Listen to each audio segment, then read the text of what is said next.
This year, we joined the Sisters of the Sacred Heart in America, who are celebrating 200 years since the arrival of St. Philip in Duchenne.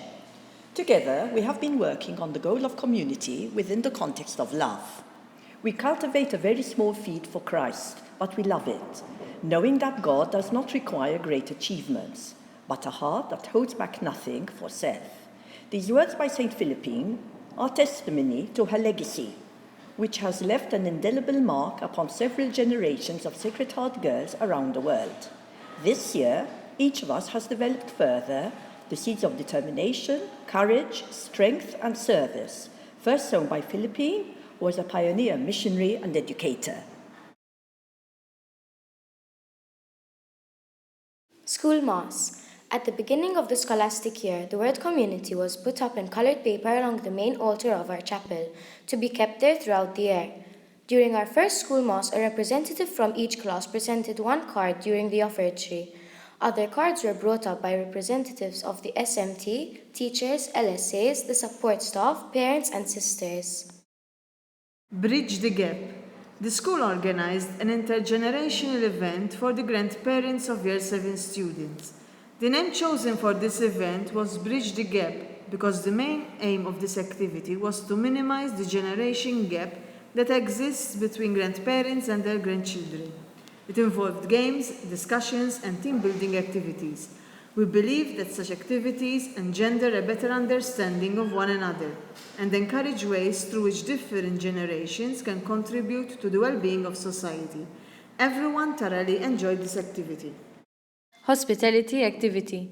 The Home Economics and Hospitality team decided to host a Christmas lunch for some members of the school community, who perhaps are not appreciated so much for the work they do in the school. A large number of students volunteered to take part in this activity.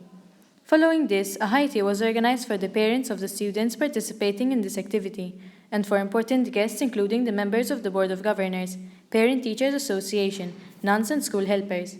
3 teachers were in charge of these activities, which involved the design of the invitation, food preparation, and service and decoration of the venue.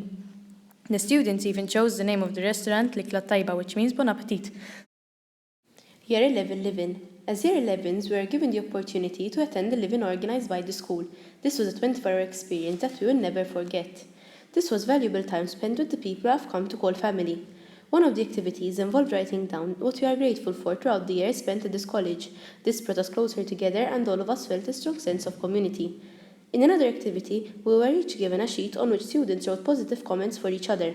This was an emotional moment for most of us as we realized that our years together will soon come to an end and each one of us will go their separate ways. The time spent together was so precious. Even though we haven't had the easiest journey, we can say that we have come of everything stronger than ever. We are a big family, not by blood but by destiny. We are so grateful for this experience and we will never forget it. Reaching outside the school community.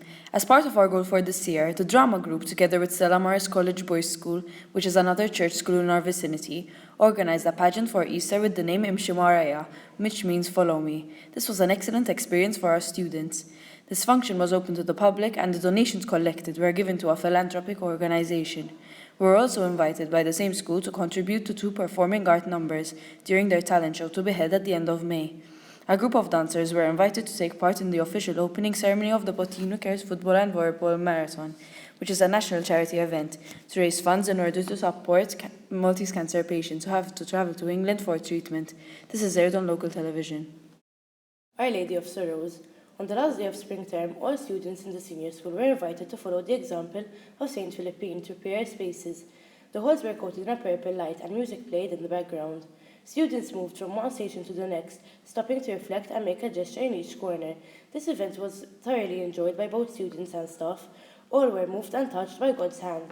As a student put it, I really liked those workshops of St. Philippine. They were really helpful.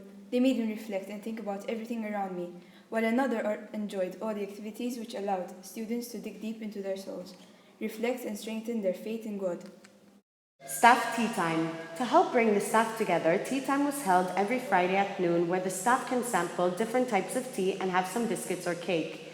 It is a time for people to catch up and talk to each other to make us warm on cold winter days and the whole week better.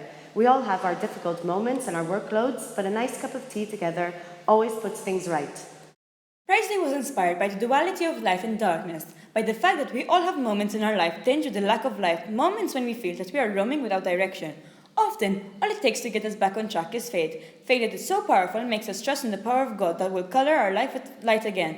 We personified this faith as a guide into representation of Saint Philippine de Chen, whose life we have been celebrating this year. She was represented in a young lady, fresh and easy to identify with for our girls, yet still very strong both in mind and spirit. She is the one who ultimately walked us towards the light in our story.